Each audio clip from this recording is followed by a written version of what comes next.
તત્સત પરમાત્માય નમઃ. હવે આપણે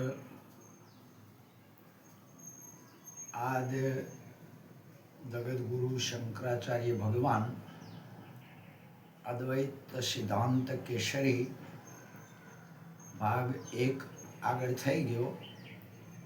હવે નંબર 2. હવે આપણે એમનો બીજો ભાગ એટલેથી શરૂઆત કરીએ. ઓમ સહનાવતુ સહનૌ ભુનક્તુ સહ વીર્યં કરવાવહૈ તેજસ્વિનાવયધિતમસતુ મા વિદ્વિષાવહૈ. શાંતિ શાંતિ શાંતિ. સનાતન ધર્મનો જય. સદગુરુ મહારાજનો જય. હવે આપણે આગળના ભાગના અનુસંધાનમાં જોઈએ કે જે વખતે જે વેળાએ શંકરાચાર્ય ભગવાન પ્રગટ થયા એ વખતે હિંસક જાનવરોએ જેમ સિંહ ગાયને મારે, ગાય સિંહથી ગભરાય એટલે ગાયનું ગભરામણ પણ મટી ગયું અને સિંહ મારવાનો ભાવ એટલે હિંસક ભાવ ભૂલી ગયો. આટલેથી આપણે આગળ શરૂઆત કરીએ કે જ્યારે જ્યારે આવા સત્પુરુષ અવતરણ કરે એ વખતે પ્રકૃતિના વાતાવરણમાં પણ ફેર પડી જાય છે. હા, એટલે હવે એ રીતે વિચાર કરીએ કે એ વખતની વૃક્ષોની જે શોભા હતી એ પણ વસંત ઋતુની જેમ ખીલી ઉઠી હતી. નદી, નાળા, સરોવરો, જેટલા જેટલા જળાશયો હતો એ બધોય નિર્મળ, શાંત અને ઝંપી ગયો. હા, કોઈને એકબીજાના પ્રવાહો બધું શાંત કરી દીધું. હા, તો આકાશની દિશાઓ પણ, દસેય દિશાઓ આકાશ સહિત એ દિશાઓ પણ બિલકુલ નિર્મળ, સ્વચ્છ. આકાશ પણ નિર્લેપ સ્વચ્છ દેખાવા માંડ્યું. જે જ્યોતિર્વેદો કહેવામાં આવ્યા એ જ્યોતિર્વેદોના શુભ આવિર્ભાવવાળા સમય પરથી તેઓ લૌકિક મહાપુરુષ થશે એવી એમના માતા પિતાઓના પૂછવાથી આ લોકોએ આવું ભવિષ્ય બતાવ્યું. એમ કે જ્યોતિર્વેદો એટલે જ્યોતિષીઓ એ સમયના માતા પિતાના પૂછવાથી કીધું કે આ બાળક કોઈ મહાપુરુષ થશે. હા, માતા પિતા, એમના સંબંધીજનો, એમના સહવાસનો ના સહવાસનો જેટલો જેટલો હતો બધોય પરમ ચૈતન્યની કૃપાથી શાંત, ઉલ્લાસ અને આનંદ વિભોર થઈ ગયો. એટલે કારણ કે એમનું નામ શંકર પાડવામાં આવ્યું એનું એ કારણ હતું કે આમનું નામ આ બાળ ચેતન બ્રહ્મ, એમનું નામ શંકર પાડવાનું એ કારણ હતું કે એમના શરીરનો જુદો જુદો ચિહ્નો દેખાતો હતો. એમના મસ્તક ઉપર બીજના અર્ધચંદ્ર જેવું હોય એવું એમના મસ્તક ઉપર લાગતું હતું બાળ બ્રહ્મ ચૈતન્યના. એમના કપાળમાં જાણે કે ઓંખ દોરેલી હોય એવું નેત્ર જેવું જણાતું હતું. બંને ખભાઓ ઉપર, બે બાજુના બે ખભાઓ ઉપર ત્રિશૂળો દોરેલો હોય એવો ચિહ્નો હતો. હાથમાં ચક્રો હોય એવો ચિહ્નો ભાષિત થતો હતો. વળી બીજા હાથમાં ગદા હોય એવું પણ ચિહ્ન ભાસતું હતું. ધનુષ, ડમરું અને છાતી ઉપર નાગનું ચિહ્ન પણ હતું.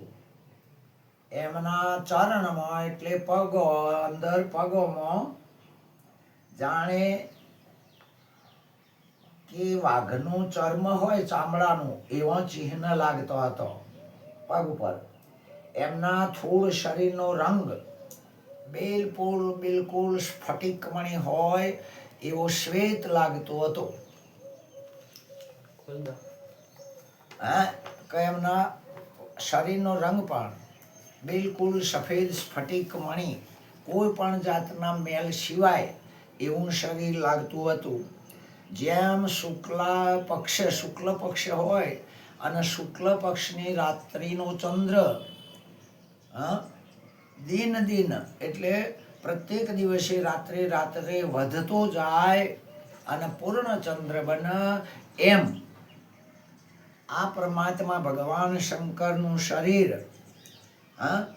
એ દિન પ્રતિદિન રમણીય, શુદ્ધ, સાત્વિક અને પરમાણુનો આ સમૂહ રૂપ, જુઓ વિજ્ઞાન ભાષામાં પરમાણુઓના સમૂહ રૂપ એ સ્થૂળ શરીર ઉત્તરોત્તર ક્ષણે ક્ષણ વધવા માંડ્યું. તેઓ શ્રીનું ત્રણે લોક સુંદર અને મુમુક્ષુના એટલે મોક્ષની આધ્યાત્મક વિચારધારાઓ વાળાનું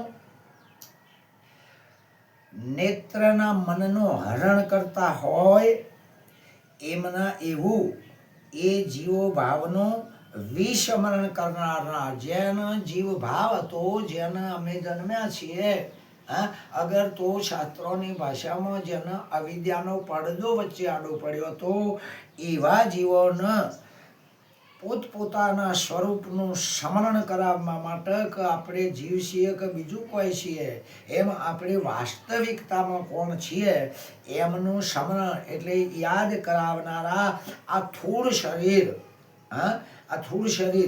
આ વાતને યાદ કરાવવા માટે આ સ્થૂળ શરીરને જ્યારે 3 વર્ષનું થયું, એટલે એ 3 વર્ષના શરીરના ભાવે થયા, ત્યારે તેઓ શ્રીના સ્થૂળ દેહના ચૌલ ક્રિયા કરવામાં આવી.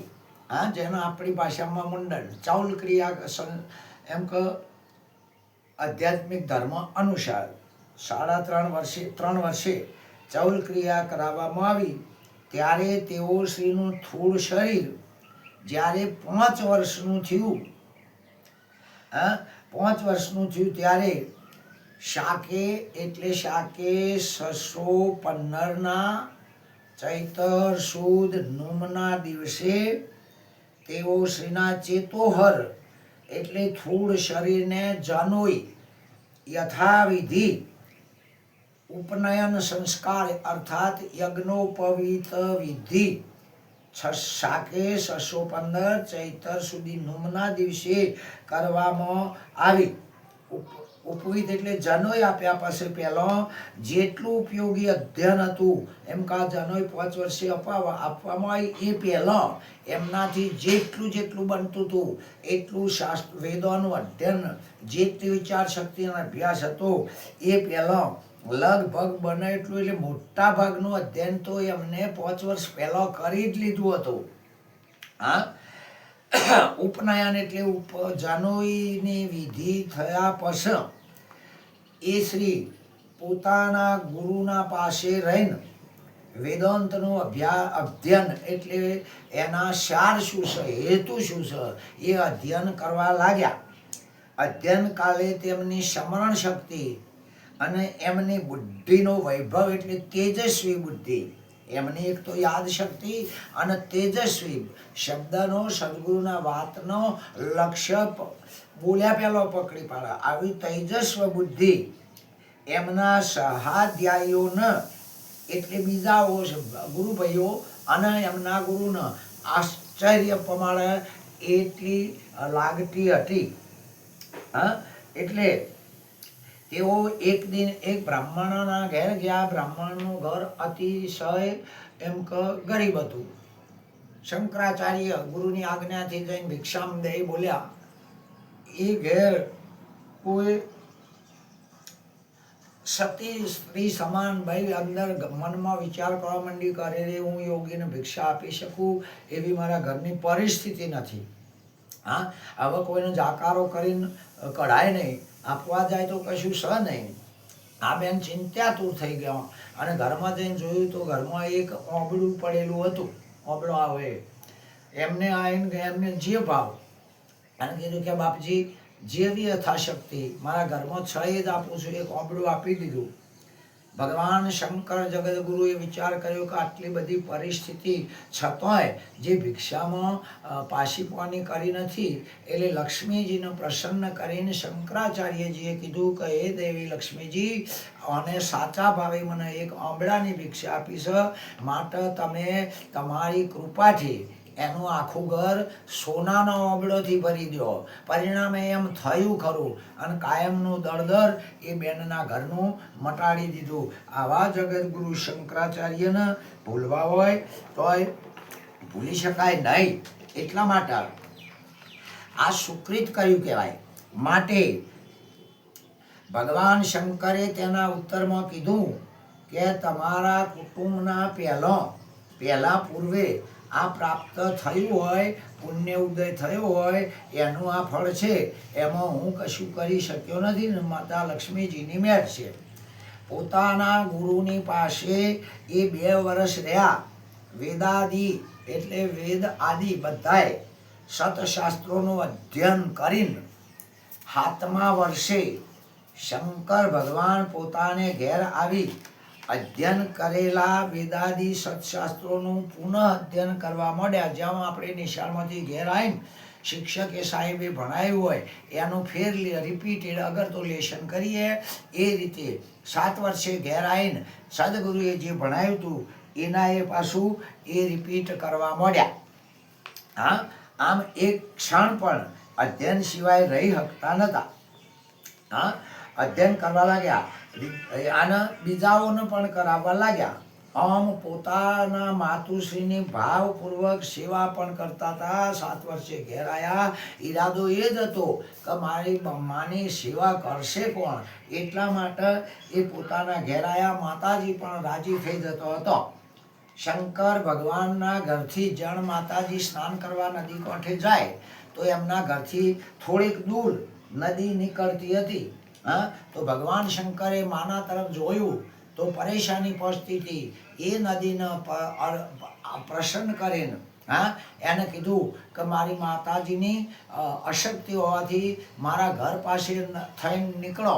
હે દેવી ઘર પાસે નીકળો. તરત જ એ નદીએ પોતાનો વેણ બદલી કાઢ્યો અને બિલકુલ એમના ઘરના નજીક થઈને નીકળ્યો. આથી માતાજી પણ ઘણો ખુશ થઈ ગયો. હા, આમ માતાજી ઘણો ખુશ થયો. આવું શંકર ભગવાનનું આ ચૈતન્ય બ્રહ્મનું બાળ સ્વરૂપે જ્યારે જ્યારે ચારે દિશાઓની અંદર એમની વાહ થવા માંડી. હા, એટલે આ વાહ સાંભળીને એમના મલબાર દેશનો એક રાજા ચંદ્રશેખર, હા, કે શંકર ભગવાનના મલબાર દેશનો રાજા ચંદ્રશેખર પોતાના એક મંત્રીને અગર તો એક માણસને 1000 સોના મોરો આપીને શંકરાચાર્યના પાસે મોકલ્યો નમ્ર વિનંતી કરીને. અને એ મંત્રી બોલ્યા કે હે બાપજી, અમારા રાજા મલબારના જે ચંદ્રશેખર આપના એમના ત્યાં સ્વાગત કરાવવા માંગે છે, પગરણ કરાવવા માંગે છે. એટલે 1000 સોના મોરો એમના ચરણોમાં મૂકી એ વખતે શંકર ભગવાન મંદ હસીને બોલ્યા. પેલા મંત્રીને કીધું કે ભાઈ જુઓ, મારે આ સોના મોરો શું કરવાની, મારા માટે બિલકુલ નકામી છે. અને 2 ટાઈમ ખાવા પીવાનું નાહવા ધોવાનું તો મારા ઘેર મળી રહેશે. હા, એટલે તમે લઈને પાછા જાઓ. સ્વીકારી નહીં. કોઈ પ્રલોભન કે કોઈ લાલચ એમને હલાવી શકી નહીં. એટલે પેલો મંત્રી વાપસ આવતો રાજા ચંદ્રશેખરે ખુદ વિચાર કર્યો. એ જાતે ત્યાં જ્યાં અને ત્યાં જઈને બધી રીતે એમના નિર્મળતાથી નમ્રતાથી આખી વાત કરી, 1000 હોનામરો આપી. અને પછી તાણ પેલા પાછા શંકરાચાર્ય ભગવાન બોલ્યા કે રાજા જુઓ, આ મારા માટે બિલકુલ નકામી છે, પણ તમે એમ કરો, લાવ્યા છો એટલે તમારું અપમાન ન થાય, પણ આ 1000 સોનામરો ખર્ચીને તમે કોઈ દેવાલય બનાવી દો, કોઈ અપાસરો એવું બનાવી દો કે જેથી બીજાઓને સગવડ મળી રહે. અને છેલ્લે એ ચંદ્રશેખર રાજાએ આજી કરીને પોતાને કોઈ સંતાન ન હોવાથી પ્રાર્થના કરી. અને પરમાત્મા શંકરાચાર્ય જગદગુરુ જે વેદાંત કેસરી કહેવાય, સિદ્ધાંત કેસરી કહેવાય, એમને આશીર્વાદ આપી ખુશ કરીને એ રાજાને ચંદ્રશેખરને પોતાના ત્યાં વિદાય કર્યા. જોઈએ હવે આવતી વખતે આપણે ત્રીજો ભાગ જોઈશું. ઓમ તત્સત. પરમાત્માએ સદગુરુ મહારાજનો જય, સનાતન ધર્મનો જય. ઓમ શાંતિ શાંતિ શાંતિ.